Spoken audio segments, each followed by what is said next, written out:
have all the data that shows that gender equity is not just a nice to have, it improves business outcomes. And yet, every year in Davos, Sheryl Sandberg and McKinsey produce the latest numbers, and the numbers haven't really budged. I've been at JP Morgan over 30 years. I've invested more time and effort in diversity committees and panels, and generally it's the women talking to other women about how to fix it. And I do think that's just been a big tactical mistake on our part to talk to each other rather than to involve the men, and particularly the men who are typically in power at a lot of these organisations. We are seeing this not just in our own industry.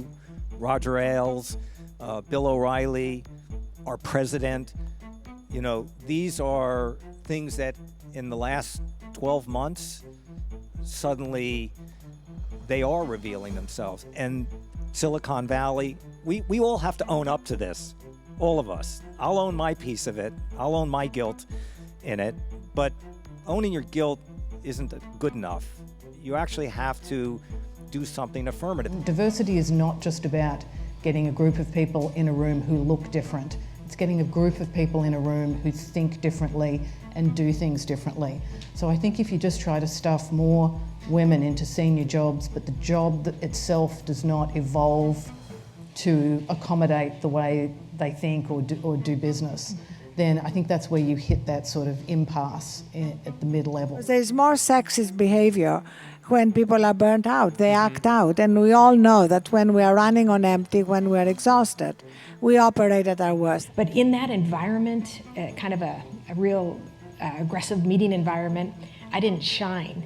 And I thought at one point, I'm just going to drop out. I don't know, I don't think I'm going to be successful in this field. And my manager at the time said, don't do that. How can we fix things? And I said, well, just, throw me the ball now and then. I have something to say, but it's hard to interject.